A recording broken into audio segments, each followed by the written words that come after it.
Yo, what's up, guys? It's KB. Thanks for tuning in to another video here on the Outside the Box Podcast YouTube channel. If you like the content you're seeing from us here, be sure to smash that like button, click the bell icon so you don't miss out on any future videos, leave a comment down below, and don't forget, hit that subscribe button.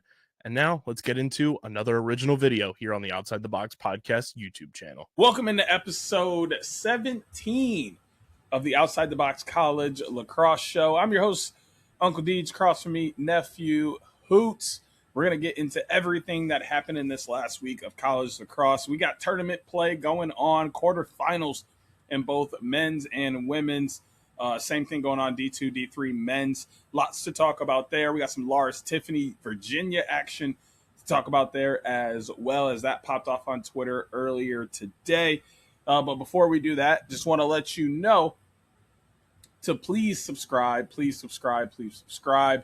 the pod, youtube.com/OTB Get full video episodes of this podcast. Also, all of our exclusive from the main OTB pod, which includes Sporkle, lacrosse content galore, and exclusive interviews like the one that we had with Coach Holman last week. And then you also get stuff like Water Dog Weekly, which I think will begin to stretch over to OTB as well. You also need to follow them for full video. Follow and subscribe to youtube.com/Underground Sports Philadelphia. That will give you full video episodes of OTB and also Water Dogs Weekly and all the other content that comes out of the main Philly hub. You can follow them on all socials at Underground Sports PHI. Don't forget to follow OTB LaxPod on all socials as well. And then you can subscribe to youtube.com/Underground Industries. It's also where you can find them on Facebook, Threads, Instagram, and TikTok. You can find them at BU Industries on Twitter. That is the overarching Underground Industries business that hosts all of our podcast content. Don't forget to follow my nephew across from me, Hoot Sport Media, on all platforms. He's having some issues with Twitter. They think my boy is a bot. Apparently, he's way too good with the camera to just be a human doing this thing. So they be locking down his tweets from time to time. But you can still find him tweeting when he can, along with posting on all other socials. Don't forget to follow me on Instagram at UncleDeej12. Find me on Twitter, SES_next great. You can find all my other socials there. Don't forget to follow the man behind all of this, making sure that we have a platform to do things. Kyle Bennett, the man, at KBizzle311 on Twitter, and then KBizzleE11 on Instagram. You can find all his other socials between those two as well. And this episode of the Outside the Box College Podcast is powered by our friends at 47, truly the best headwear and apparel in the game. And with their vast collection of collegiate gear, they will make sure you're repping your favorite college lacrosse team all season long. So use our link in the description to shop with 47 and get free shipping on all orders when you join the 47 family. Just make an account, as yes, it's FREE free, and start earning points on every purchase you make and turn those points into free gear. Again, use our link in the description to shop with 47 and get free shipping on all your orders when you join the 47 family. Shout out to 47 for being a proud partner of OTB, OTB College, and the official headwear partner of Underground Industries. Nephew, a lot popped off this week. We had a lot of action to talk about when we get to the games, but before we do that, Lars Tiffany will not be returning as the head coach of the Virginia Cavaliers at the start of the 2027 college lacrosse season. In fact, he won't even be there in the fall of 2026 when they start fall ball. They have parted ways. Some people are saying fired online and on the socials. The release that was put out didn't quite give me the terminology that they were firing him per se. I'm going to see if I can find that exact terminology here. But to me, it sounded more like a mutual parting of ways than a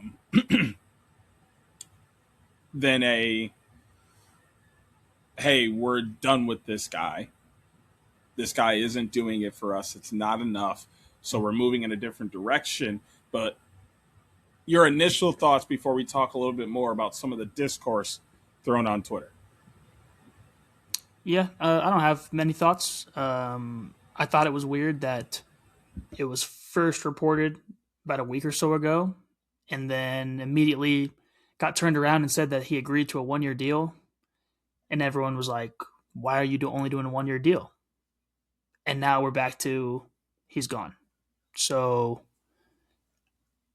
I think it'll be talked about as a mutual parting of ways, but it almost feels like Virginia really didn't want him back if the initial 1-year thing was legit, and used as more of like a bargaining chip on their end that now didn't work out. So here's what the press release says right from the Virginia Lacrosse website. Virginia Athletics announced today, May 18th, Lars Tiffany will not return as head coach of the men's lacrosse program. Tiffany posted a 108-51 record, including back-to-back national championships in 2019 and 2021. In 10 seasons at Virginia, a national search will begin immediately. So all the press release said.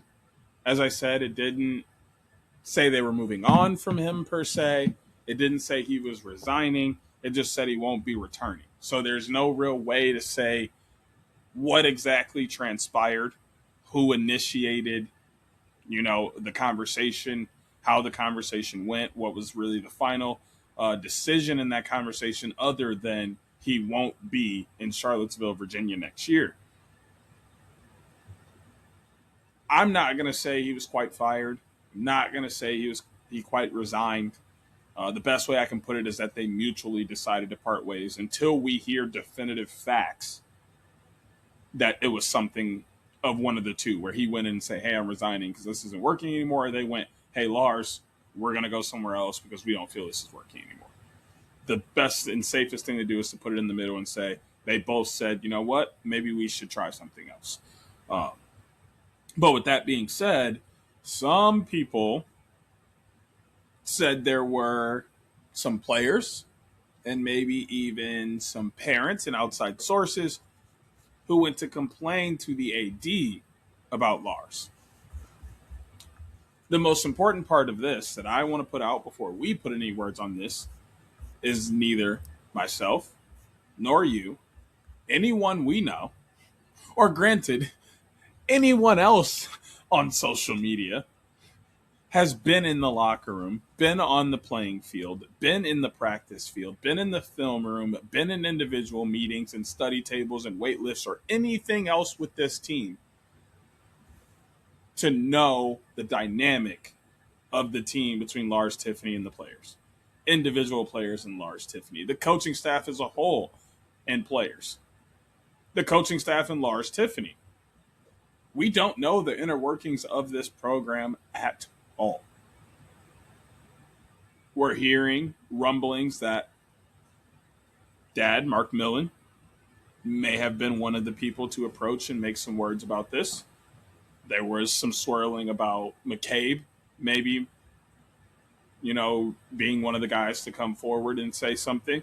I haven't seen other names thrown around, but I can't imagine that family is the only one to voice issues if there were issues. In fact, I'm not even saying there were issues because we don't know that for sure. But if there were issues, I can't imagine they were the only ones to have this issue and voice issues.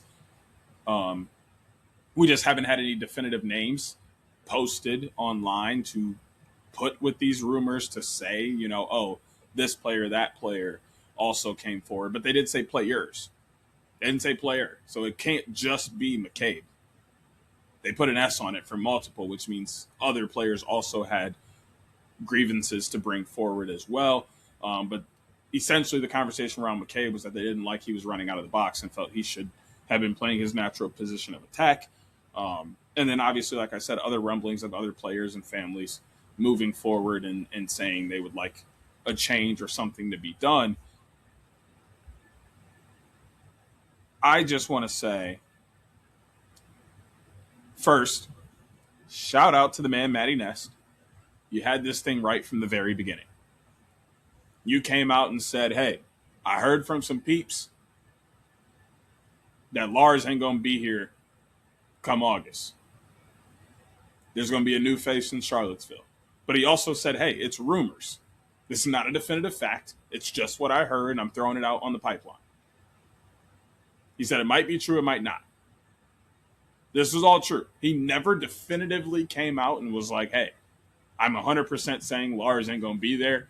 But from the source I heard that I trust, that has some inner workings, he ain't going to be there. And if I'm right, I'm right. If I'm wrong, I'm wrong. I respect the way he put out the information that he was given. I think it was done correctly. He didn't say any definitives. It basically was, as a former writer for my radio station, we write a lot of local content about what's happening within our communities. And anytime it was anything like legal or something that someone was done, we were rigorously taught, do not talk as if you have the facts unless you have them. So if this person has not been convicted, you cannot say they did something. You can only say they allegedly did something. And this is the same thing. Allegedly,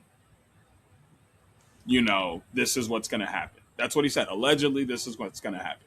And I think a lot of people miss that part when they put things out.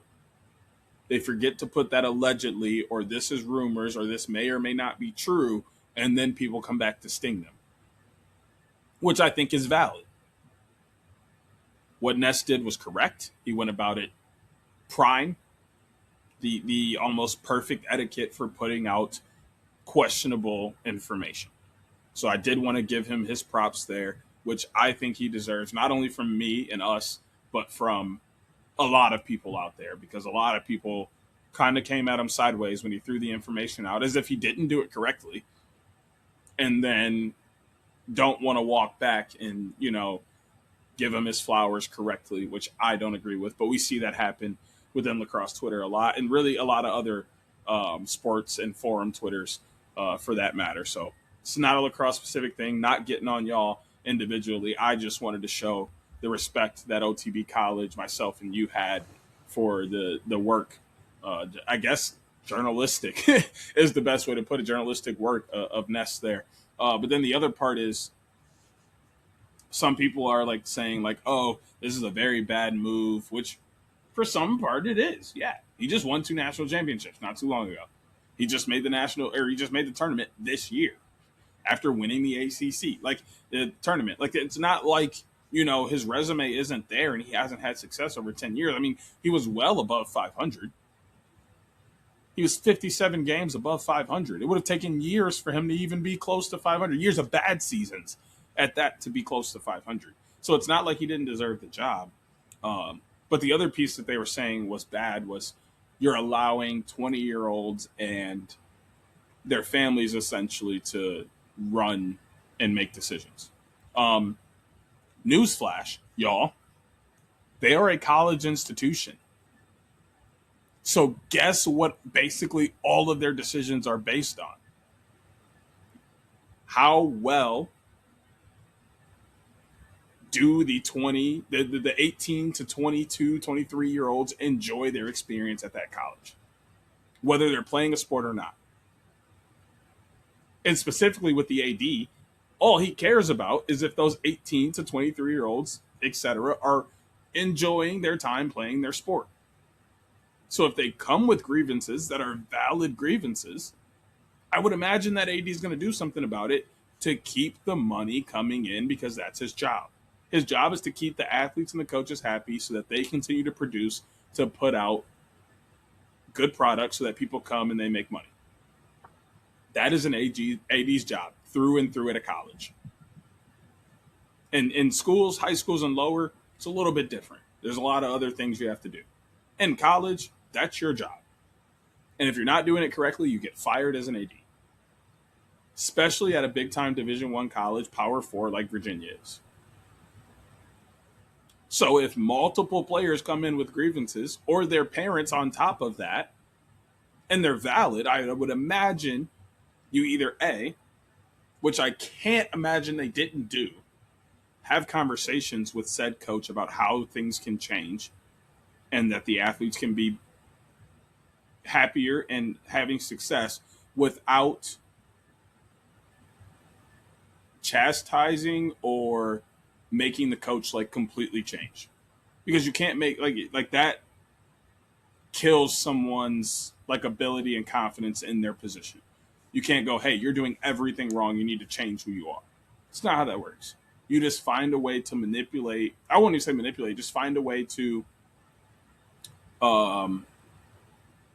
find a version of yourself that presents well for your team and allows them to bond with you and create a harmonious environment where everyone has success. So I can't imagine they didn't do that. And I also can't imagine that this is the first time that grievances or issues have come up. I can't imagine, oh, we have these issues, first time you're gone. There must have been other issues along his 10 years in his tenure at Virginia where the issues have come up and AD has had to talk to them. So now they're like, look, our next move is this, which makes sense. So yes, to some extent, ADs are allowing 20-something-year-olds to make the decisions, because that is, at the end of the day, the school only cares about those athletes enjoying their time so that they play there and bring in fans and money. So at the end of the day, are you trusting and putting more time, effort, energy, money into the coach or the product? Hey, are you going to keep a really bad manager that keeps pushing all your good employees out the door? Or are you going to get rid of this manager and keep your employees that are helping make your product be good? I don't know how many different analogies I can put it in, but essentially, yes, the kids are the product and the most important part, and the AD is going to do everything they can to make sure that experience is good for them so that they have success. Yeah, but I mean, that only applies, I think, if there were issues for more than just these kids being there, generally speaking. I think that's where more people were coming from on Twitter. We're just like, yo, these kids are going to be there for 4 years max. You're going to fire a coach you've had for however many years over this set of kids. So from that standpoint, I do understand that. I'm going to refrain from mentioning anything about any problems there may have been, because, again, like we said, I don't know if there were problems. Obviously, I would lean to the side of there were if there's parents involved, but we've also all seen those parents that just get involved for no reason and think that their kid needs to be playing this position and whatever. Also, the Millen brothers, I think, had a pretty good year, even if they weren't playing their natural position. So I'm going to put that out there if that's the case. But again, I'm not speculating. But I am with you, though, overall. Like, if there's something that's come up a bunch of times, even if it is something little, to where it's like, all right, we get, we maybe gave you a pass here and here and here. It's like, at some point, that's got to shy away. And again, too, I don't think you're letting someone go who, like you said, is 57 games over 500. If there isn't a bigger underlying issue, and or that coach himself was just like, hey, I want to be done. There's also part of this that literally could have just been he wants to be done. And I mean, not even that, just he might have walked in, like, he might have been called in and they start having a conversation. He's like, look, man, I just don't have the energy for this whole battle thing anymore. Like, I'm just going to resign and peace out. Like, yeah. I got kids. I got a wife. I'm just gonna go live life. Like that's a very real possibility. And like to that first point you made, as far as like this group of kids and like people like reacting to that, I want to go back to the very first point I made before we put any words on this. We don't have any inside information. We're not with this team. We don't see what's happening with this team when they're interacting with each other. And that doesn't go just for this team, this specific Virginia team. That goes for all 10 of them that he's had. Yeah. And this is the first time anything's come public, so everybody believes it's the first time. Yeah. We don't have information to know that this is the first time that anyone has come forward to say anything. Honestly, if it is the first time, credit to those people for not letting anything get out the previous times. Exactly. But also credit to this group of people for standing up and going, hey, we don't like what's happening. We want something to change. It doesn't necessarily have to be him. We just need our voices heard so something can be done about it. And he's just like, I don't have time for this, which is cool too. Like, everybody has their right to feel and move how they want to. Sometimes people make the wrong moves and then they have to face those consequences that come from that move, but they were still in their right, within their rights to go ahead and do that. I wanted to say right mind, but like sometimes people make decisions not in their right mind, but they were well within their rights to feel that way and make that decision. So I just think the bigger piece of that is we don't know the issue, if any, that was brought up to cause all of this to come about. And then we don't know how often this specific issue, if it's a repeat issue, or other issues that may have been brought up during his time. Not even just this season, but his whole 10 years at Virginia that add to this moment. I think a great way to put it is like when your parents discipline you. Most people don't get spanked or grounded the first time they do something. It's normally an accumulation of things over a period of time that then leads to this severe punishment. Why isn't that the case here? Why isn't anybody talking about that? Hey, maybe Lars has done something a number of times that has led to this accumulation of a severe punishment. There's so many maybes surrounding this, so many questions, so many unknowns that you can't really say for sure that it's Lars' fault or the school's fault or that anyone made a bad decision just yet. I think we have to wait to see if we ever learn any more information about this. Because that's the other piece. We may never learn anything more than what we know now, which means we can't do more than speculate about what actually happened, and we should all just shut the fuck up.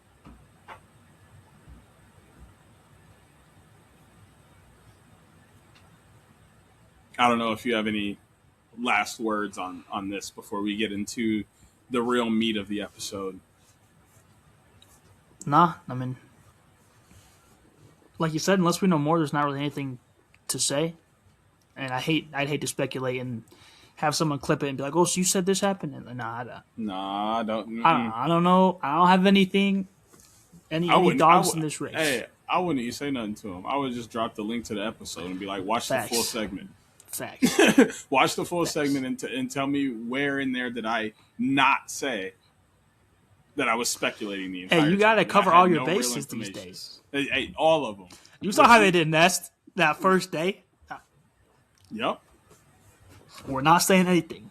And you see, nobody from OTB or Underground Industries marked Ness as wrong. Nope. We all just took note of it and said, we'll check back in on this later. Yep. Might want to take notes from the OTB and Underground Industries family. We may or may not know how to do things around here. Maybe. But what was that? Maybe. Yeah, so with that being said, we can hop into the bracket for the weekend.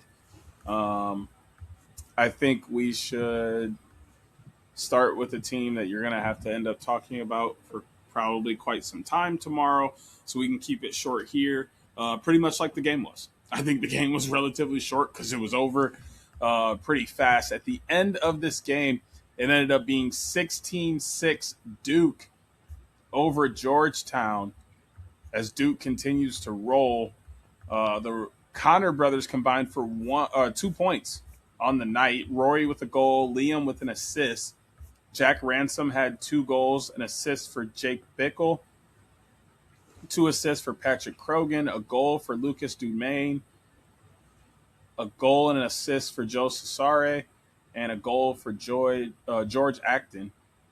14 saves, 16 goals given up for the Keep. Meanwhile, for Duke, Scaletti with a goal and assist, 3 goals for Johnston, 4 goals and assists for Max Sloat, 2 goals for Michael Ortlieb, Liam Kirschis with 2 assists, 2 goals, 2 assists for Kyle Colsey, Colin McLean with a goal or with an assist, Ian Dykes with a goal, Cal Gerard with a goal as well. 2 assists for Tomas Delgado, an assist for Matt Christmas, and 2 goals for Thomas Menke.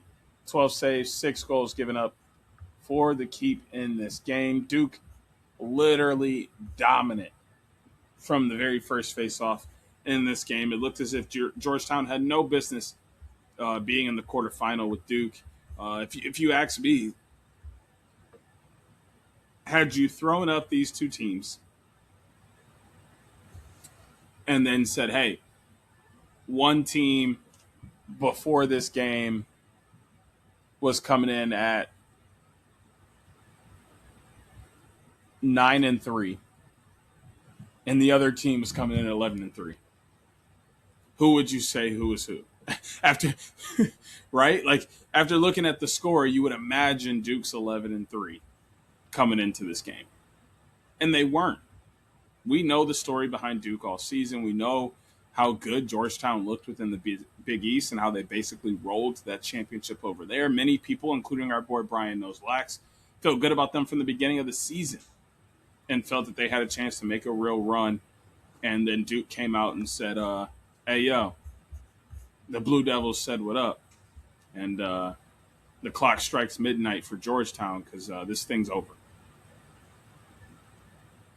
Yeah, and it's funny that Duke, of all teams, is now in the Final Four after the discourse around their season and their scheduling. And I know people are still going to be upset about the way they scheduled, rightfully so, to a degree, but also like what's happening. It goes to show you that I think good teams win, no matter what, for the most part, or they find a way to win, I should say, and that's what they're doing. Not to diminish Georgetown at all. They had a great year. I mean, they beat the hottest team in the country, arguably, in Virginia in the first round. So props to them for that. But, yeah, like you said, it was never close. It didn't feel close at all. It almost felt like it took Georgetown everything they had to beat even Virginia and get to this point. So a team like, I think that's a place where a team like Duke thrives. Is just they don't need to try all that hard. But now they're going to have to because you play the 1 seed in the semifinals. But yeah, it is just funny after the discourse a couple weeks ago. Yeah, and I mean, I threw out during this game a tweet that was like, this Duke team and that 2016 North Carolina team are perfect catalysts for why we need to expand the tournament. There's 77 men's NCAA D1 teams, and I think 80-some women's D1 teams. And both tournaments are still at 16 and 17, respectively. 32, at least. We're still under the 50% threshold at 32. Not even half the teams in the country are getting in for both genders at 32. I mean, a great example is look at the NCAA D3 tournament for both genders. There's some like 30-some schools, 40-some schools that get in. And those tournaments are electric the entire time. It's never wrong to have more lacrosse, but I think it's wrong to put teams like Duke in the position they're in. And also, who says Richmond isn't in the quarterfinal because they get a better pool? They're still the 4 seed in a 32-team bracket. They're not playing Duke first round. Duke's probably hosting first round in that kind of bracket. Richmond maybe wins a game or two, gets to the quarterfinal, and then maybe they lose to a team like Duke. Or maybe they win because they got a couple games under their belt and they're already feeling good and they got that groove back. A lot changes when you add a couple more teams. So I think Duke was a great catalyst for that, along with that 2016 North Carolina team. But it really was an explosion of energy from Duke that made this game look like they had no business playing each other from the very beginning. Like I said, I won't bore you with that too much because you're going to get your ear talked off about that tomorrow. We can bump over to one of the games that wasn't as close. Number 1, North Carolina dominates once again as they continue to have success across the NCAA tournament and really this season all year long. For Hopkins, Matt Collison, 2 goals and assists. Chauvet, 2 goals, 2 assists. 2 goals for Charlie Eiler, 2 assists for Brooks English, a goal and assist for Chuck Rawson, a goal for Eric Chick, an assist for David Disc. Disque? Disc? Who knows?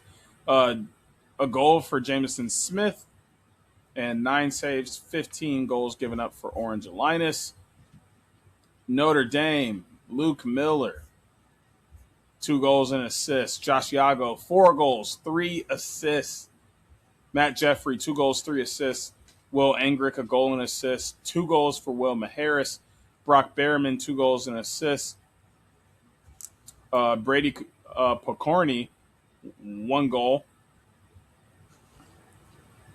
An assist for Jalen Seymour.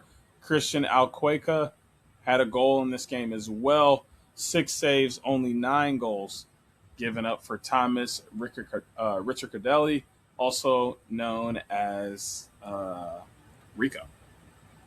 Uncle Rico. Rico had a great game. Notre Dame, absolutely phenomenal. Doing it on both ends of the field. Sean Light looking like the Tewaaraton finalist that he should be. Notre Dame right back in championship weekend. I think that's 4 in a row. 4 of the last 5, something like that. But they're balling and they look like they could possibly repeat. Yeah, I mean, we talked last week that this was just a nightmare for whoever won that first round matchup with Hopkins and Cornell. So there's nothing surprising about it. Josh Yago, crazy game. I don't know how you get a penalty for pointing at the scoreboard. Wanted to put that in there as well. It's absolutely soft. But yeah, Dame continues to look good. I liked that this was a bigger win, since I know they had a lot of those, smaller wins throughout the year, and there were times where I said I didn't feel like they were as dominant as they should be, but they're really rounding into form. Yeah, I mean, on paper they seem like a lock for the finals, but obviously they got a tough matchup as well. Yeah, I mean, my thing is, anytime you point at a scoreboard, you're literally letting the game talk for you. Like, yeah. Why am I getting a penalty for letting the game do my talk? Like, that's what I'm supposed to do. Also, the dude talked to him first. Like, it's always a retaliation, which I don't like. Hit the first guy too. Like, if you don't hit me, hit the first guy too at least. Like, of all the things he could have said too, that's like the most respectful thing to just be like.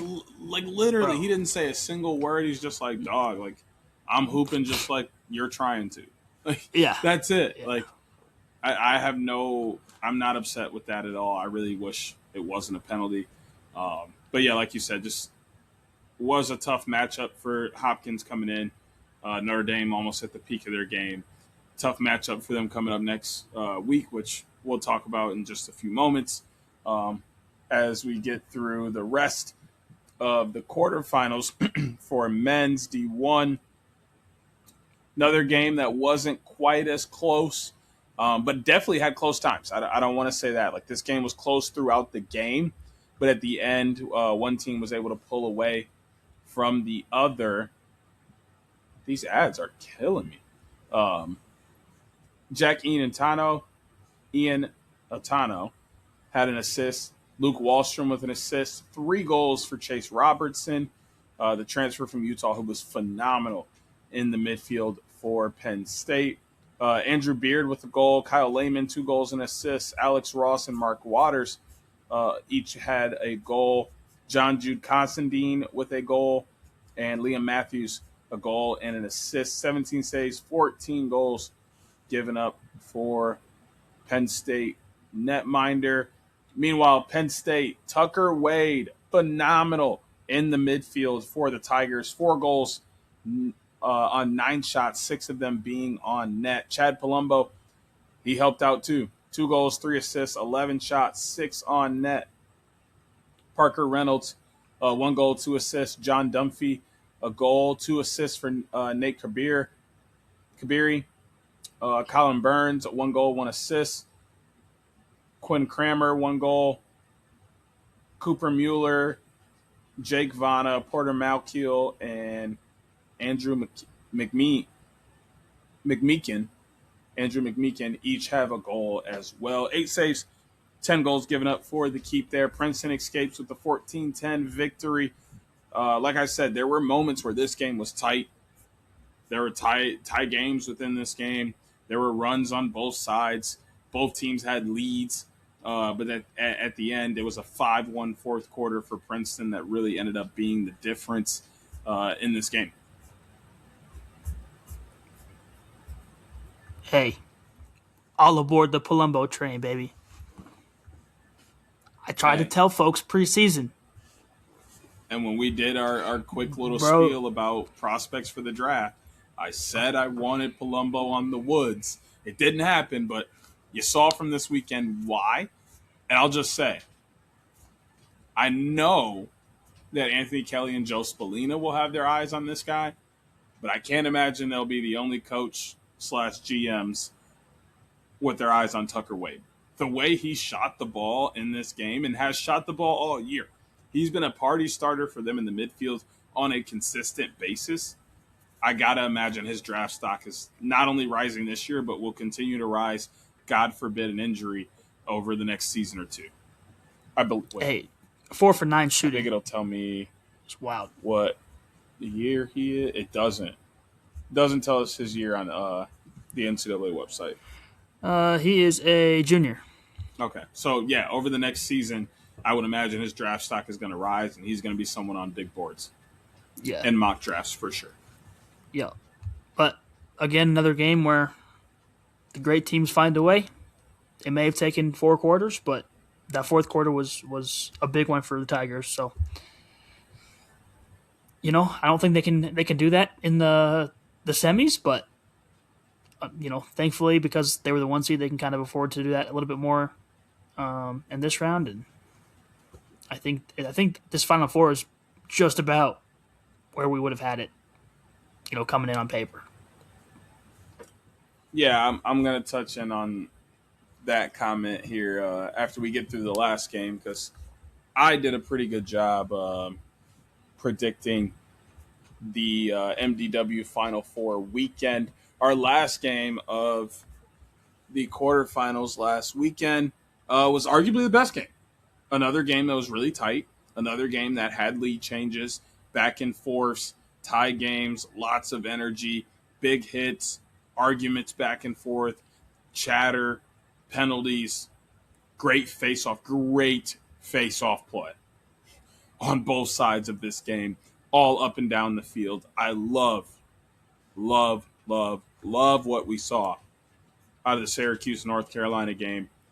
This is what the quarterfinals is about. These are the kind of games we want to see in the NCAA tournament, and I think with more teams getting in, you get more of these games. The NBA or the NCAA March Madness tournament is a great example of that. Those lower tier, mid-major teams that are getting in, fighting for their season, knowing that they're a huge underdog and they just want to see what can happen and they love the opportunity. Those kind of games breed better games later on. They even breed good games in those moments. But then when you have a team like North Carolina and Syracuse who meet up in the quarterfinal, but they went through 2 tough teams already, that game's only going to be better because they know what's on the line. They know what they've been through already, and they can see the finish line. This game was just phenomenal. Looking at how things turned out, Mikey Leo with a goal, 2 goals and an assist for Luke Roa, 3 goals for Finn Thompson, 3 goals, 3 assists for Joey Spallina, Wyatt Hotto, 1 goal, 2 assists, Peyton Anderson with an assist, John Mullen, 2 goals. And Bogue Hahn had a goal in this game as well. 12 saves, 11 goals given up for Jimmy McCool. Meanwhile, Brevin Wilson, 2 goals and an assist. 1 goal and assist for Owen Duffy, who played with a banged-up hamstring and was not able to go the entire time. James Matan, 1 goal, 1 assist. Caden Harshberger with an assist, 2 goals and assist for Dominic Petramala, 2 goals for Anthony Rayao, Ty English with a goal. Brady Wambach with a goal in this game as well. Peter Thoman picked up a goal. 7 saves, 13 goals given up for the keep. Syracuse escapes with a narrow 13-11 victory after North Carolina beat them twice during the regular season, which we have mentioned multiple times on this podcast. It may be hard to beat a team once. It may be hard to beat a team twice, but goddamn, is it damn near impossible to beat a team 3 times in the same season, that is. Yeah, pretty sure we mentioned this exact thing unfolding. And it's like, it's not surprising all at the same time. Like, this is who I think Syracuse, we thought they were all season, and then when they lost to UNC both those times, it was like, wait a minute, are they actually? But again, as I've said multiple times just this episode, like, great teams find a way, and ultimately, this is the one that matters. I'm sure they would have liked to have both those wins if they could, but those don't matter in the grand scheme of things. And they look pretty good doing it as well. And I mean, this is coming off the heels of a very, very close win against Yale, a few days before. So I like the fact that even though it was only a 2-goal win, that it felt like they deserved to win this one. And like you said, it was still a great game that was back and forth. It wasn't like some of these other blowouts where it was basically one team the whole time. So, if you're going to go out, at least went out in an exciting game for Carolina. And for Cuse, now you have, number 1 team in the country, arguably.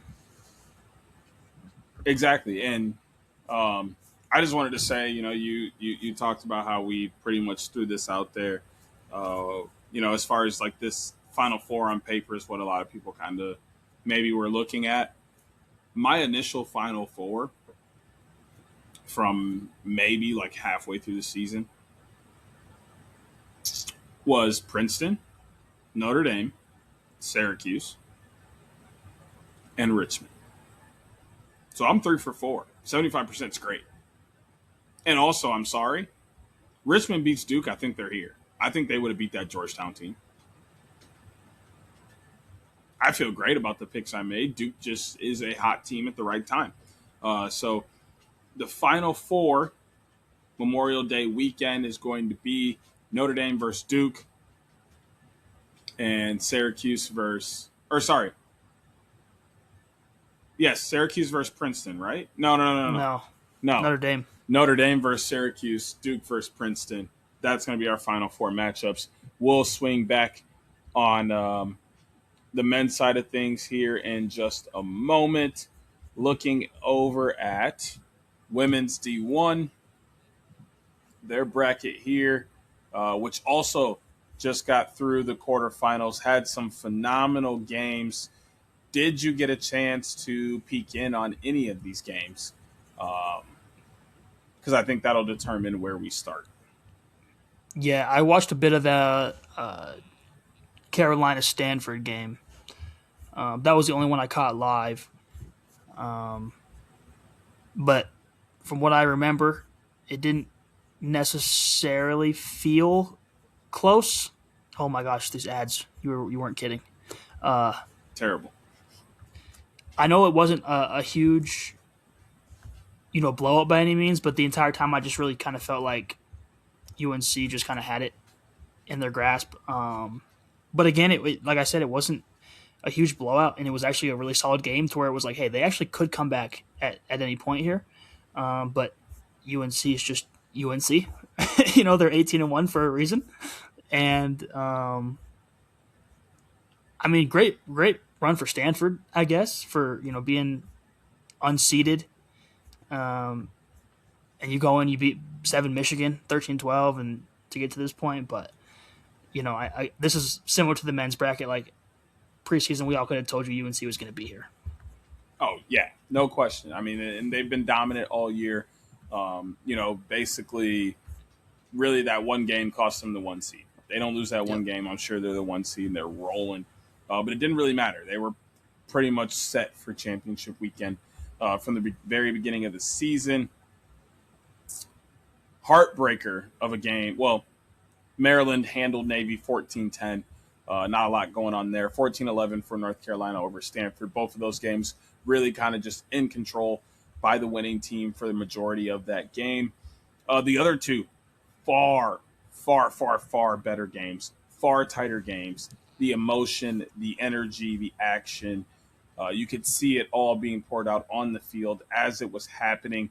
The heartbreaker is where we'll start. Hopkins, for the first time in program history on the women's side, making it to the Division I Final Four Memorial Day weekend after taking down Stony Brook 13-12 after scoring with 1 second remaining in the game. Literally scoring at the very last second that they possibly could, sending Coach/GM Joe Spallina and the Seawolves home. What a way to win/lose a game. I mean, on the other end, John Hopkins has to be ecstatic. Not only are they going to Memorial Day weekend for the first time in their program history, fighting for a chance at a national championship, getting a chance to hang out in Chicago together for, another week.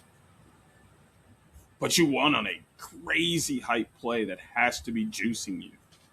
But then on the flip side, it's like, damn, what happens if they don't score on that play?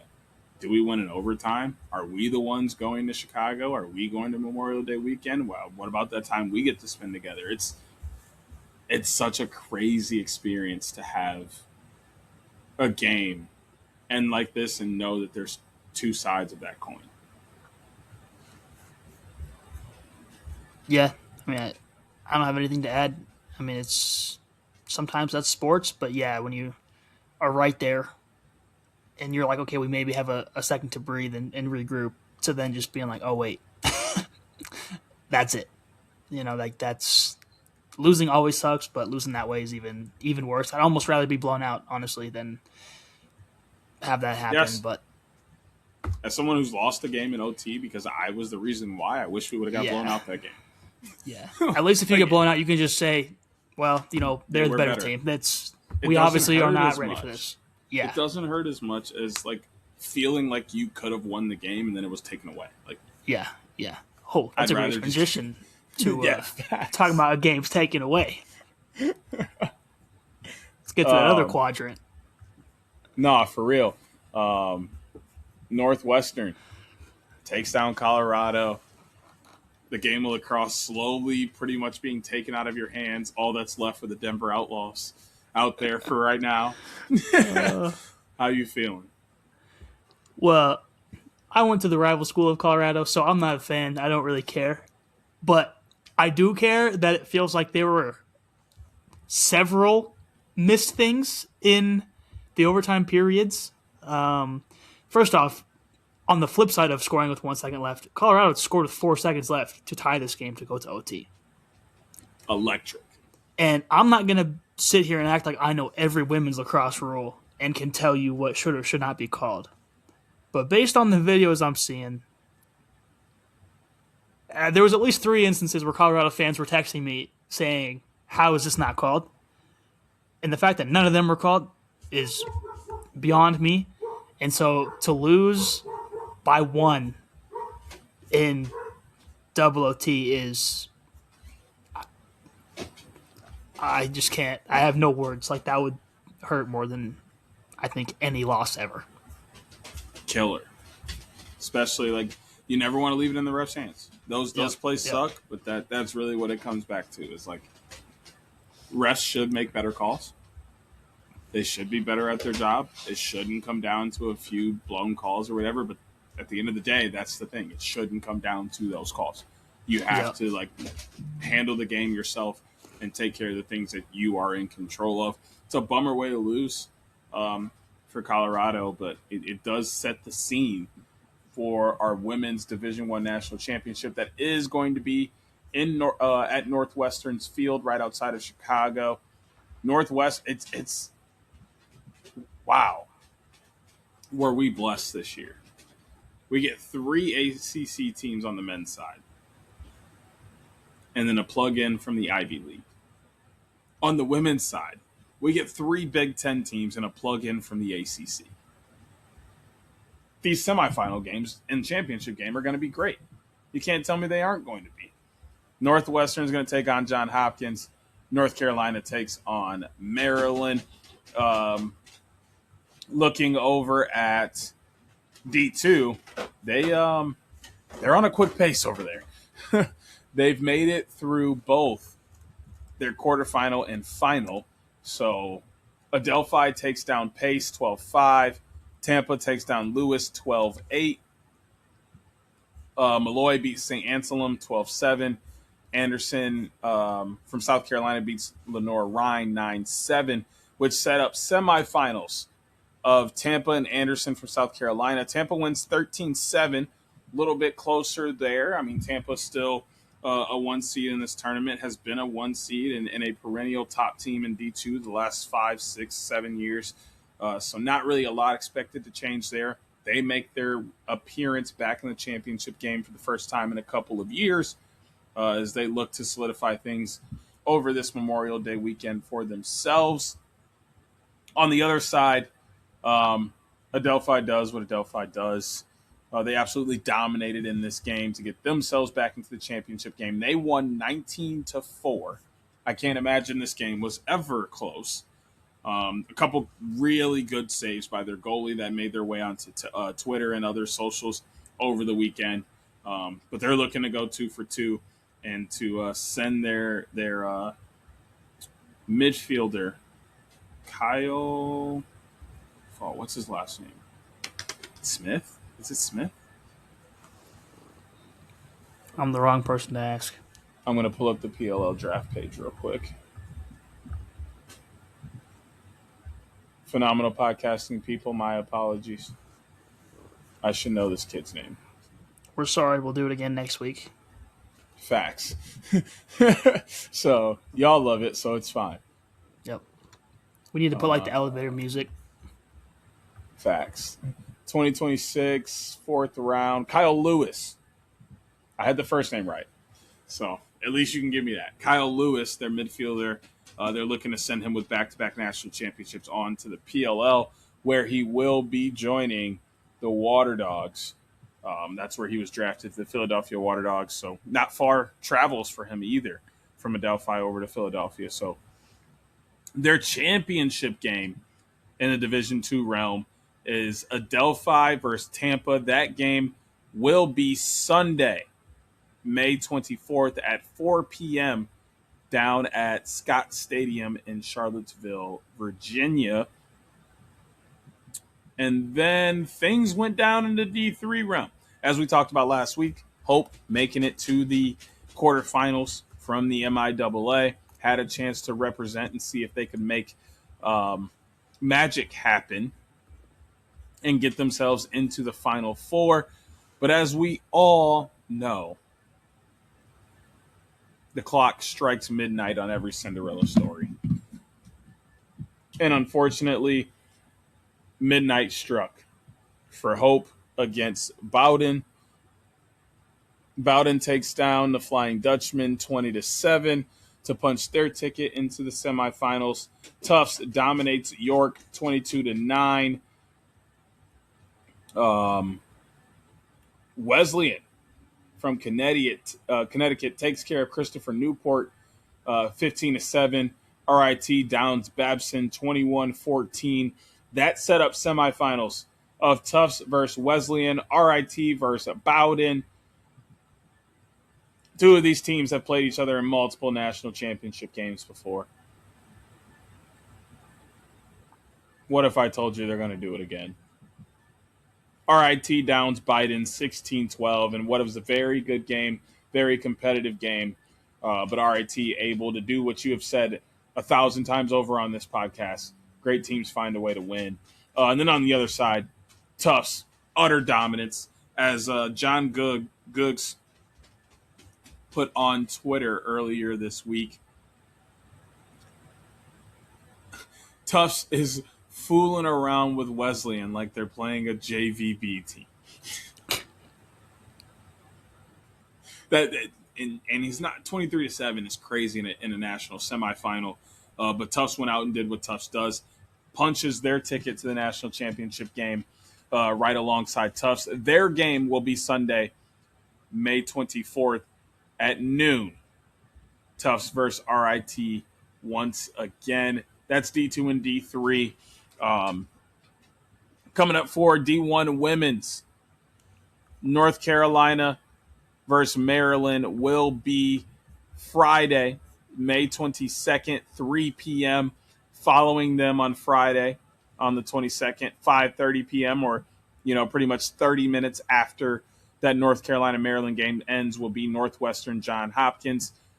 Northwestern undefeated in home tournament games. Who was playing in the women's national championship game? Who was winning the women's national championship game?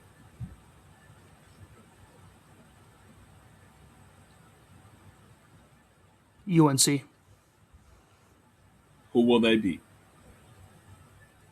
Northwestern. For the sake of just a little friendly banter, I'm going to say Northwestern beats UNC to continue and keep their perfect tournament home winning streak alive and pump it to 40. They are 38-0 in home NCAA tournament games. They're going to look to push that to 40. And I think they do so and win another national championship. Who wins D2 men's or D3 men's? Tufts or RIT? Tufts. No question? No question. Shout out Ryan Lee, though. RIT alum. I think I'm going to have to go with RIT. Not even just because of Ryan Lee. I believe they have another Ryan on their roster right now. I'm going to try and see if I can find his name real quick. If it's going to give it to me. Okay, it won't show me from that game, so I will go to their last game because I know he scored. I can tell you that much. That man scores. They have an attackman by the name of Ryan Sanders, who, by the way, in their game against Babson, scored 4 goals and had 7 assists for a total of 11 points. Wow. I'm going to take RIT and Ryan Sanders. Although I won't be upset regardless of who wins this game. I'm cool with Tufts coming out victorious there. Who wins D2? Adelphi or Tampa? Tampa. They got John Gruden on their side. Yeah, nobody care about John Gruden. His lacrosse teams are 1-0 in championships since he became a lacrosse fan. He about to be 2-0. About to be 2-0. About to be 1-1. About to be 2-0, and then I'm gonna get the Outlaws to send him a little care package. Because let me tell Make that 3-0. Pandering ass. He's my very close, dear TikTok friend, John Gruden. Let me tell you the difference. Adelphi has Kyle Lewis, a PLL draftee. Tampa does not. Give me Adelphi. And Adelphi is looking for that back-to-back. That back-to-back sweet. Hey, they never had to play against John Gruden. Hype. I'm just saying it's a different feeling when you're chasing that back-to-back versus just chasing the championship. Tampa ain't won a championship. I don't think at all. And if they have, it's been a minute. Whereas, hey, Adelphi's like, look, we just raised that trophy last year. Let's do it again. They better go I'm taking Adelphi. kidnap him. But for what the people really want to know, Princeton takes on Duke Saturday, May 23rd at noon. Notre Dame takes on Syracuse about 30 minutes after, supposedly 2:30 p.m. on Saturday the 23rd. Scott Stadium in Charlottesville, Virginia. Remember, by the way, that is not their lacrosse stadium. That is their football stadium. But it's going to be in Scott Stadium. Who wins the semifinals and plays in the championship game? And who wins the championship? Princeton over Notre Dame.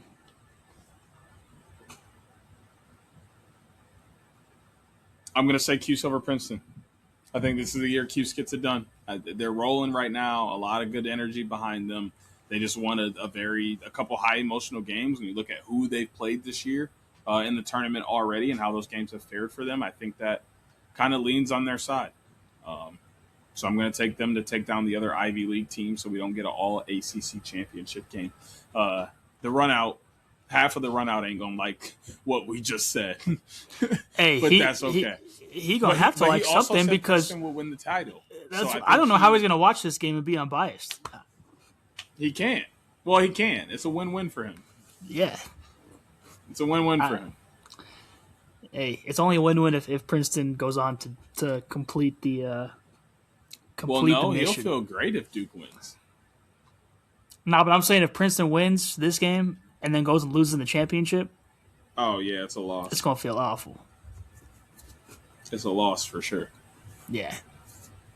But, with that being said, even though we just did something we don't normally do, which is pick winners in games, it doesn't mean we're going to miss out on an opportunity to hook you up. Our Riverside games of the week are powered by, you guessed it, Riverside. We made this switch to Riverside a couple months ago as a company has changed our entire productivity level on its head, from enhanced audio quality and episodes, easy to use editing tools, including a built-in editing bay for all our shows on the network, and the fastest way to cut clips, segments, and funny moments for all of our shows. Plus, it is an absolute bargain compared to the competitors. Use our link in the description to get your podcast, webinars, and video projects looking and sounding pristine with the Riverside Nephew Hoots. What's your Riverside game of the week? I'm taking my boys at Princeton. Princeton over Duke. That's the Riverside. That's the Riverside game of the week. I mean, Princeton, you can't go wrong with either of these games. I would say same thing on the women's side. On the women's side, I would take that UNC Maryland game for obvious reasons as well. But yeah, I don't think you can really go wrong. But I just got to ride with Princeton, seeing as how I took them somewhat on a whim preseason. That's going to be my Riverside game of the week. The final 2 games of the season, because they're going to win this one. My honorable mentions immediately go out to the D2 and D3 championship games. I mean, they're championship games. Obviously, they got to be on your watch list. And on the women's side, I'm going to agree with you. I think that Maryland UNC game is going to be electric. I think the winner of that has to feel great about going against the other side. I think they're looking at it like, look, I'm playing a very good team. If I beat this other team and I have to go and play Northwestern, I'm going to be prepared. But also, say some crazy, really wild thing happens and Hopkins upsets Northwestern, I still like my chances against Hopkins, who isn't as good as Northwestern. You know what I'm saying? So I think that side of the bracket may feel a little bit more optimistic about winning and then moving on, other than the other side. Because I think, Hopkins is probably coming in looking like, man, we got to beat 2 really good teams in order to win this thing. And we're going to be an underdog in both of those games, most likely. Whereas Northwestern's going, hey, we can't overlook Hopkins, but we know that they're not quite the caliber of Notre Dame or Maryland and UNC. It's a tough position for that other side of the bracket. So I think that UNC Maryland game is going to be really good. And then the men's side, I'm going to have to go Cuse Notre Dame. I think that game, I'm biased to it. I've seen that game at Arlotta Stadium. I've seen that game in the Cuse Dome, JMA Wireless Dome. I'm talking in person. I've seen these games. It's a different vibe, different energy, different rivalry. These teams hate each other. These teams want to beat the shit out of each other every time they play each other, both physically and on the scoreboard. It's an all-out war and battle, and a chance to play in the national championships now on the line. A couple of these dudes are still fighting for their Tewaaraton campaign. Yeah, this game's going to be nuts. Sign me up right now. Right now. So, yeah, those are my Riverside games of the week. Anything else coming out of you? Nah. Go Tigers. It's crazy Memorial Day weekend's already here. We're going to be getting into our Portal Jones action here pretty soon after these games are done and we get our reactions to that. But with that being said, that has been another episode of OTB College. Do not forget to subscribe to the pod, youtube.com/OTBLaxPod. You get full video episodes of this pod. You get lacrosse-centric content like not Wardle. What's the other one? Sporkle. And then you also get our interviews with players and coaches like Brian Holman. I think Waterdog Weekly will begin to make their way over there eventually at some time as well. Speaking of Water Dogs Weekly, don't forget to subscribe to the main pod, youtube.com/underground sports Philadelphia. That's going to give you an opportunity to see full video episodes of the main OTB Lax pod, but also Water Dogs Weekly, other lacrosse-centric content, and all Philadelphia sport content is there. Follow them on all socials at Underground Sports PHI. You can follow OTB Lax Pod on all socials under that moniker. Don't forget to follow and subscribe to the overarching podcast company, Underground Industries, youtube.com/Underground Industries. Also can find them Facebook, TikTok, and Threads on that same moniker. On Twitter, it's at DU Industries. Follow my nephew across from me, Hoots Sport Media. Don't forget the .com. If you know, you know. And also, maybe look out for Hoots Sport Media 2 or something to pop up here soon if Twitter keeps playing with my boy. Yeah. So yeah. that may be in the works, so you got to keep your eyes peeled. Don't forget to follow me, Uncle Deeds12 on Instagram, SCS_NextGreat on Twitter. You can find all my other socials there. Follow the man behind the screen making everything happen, Kyle Bennett, KBizzle311 on Twitter, KBizzleE11 on Twitter or on Instagram and Threads. You can find him on all other socials, either from those pages or under one of those two monikers. With that being said, this has been Outside the Box College Podcast, episode 16. We're about to get into Memorial Day weekend, folks. Enjoy it. We're looking to have some exciting championship games of the weekend and tons to talk about when we get back next week. For Nephew Hoots across from me and Uncle Deej, we'll see y'all next week. Peace. Peace.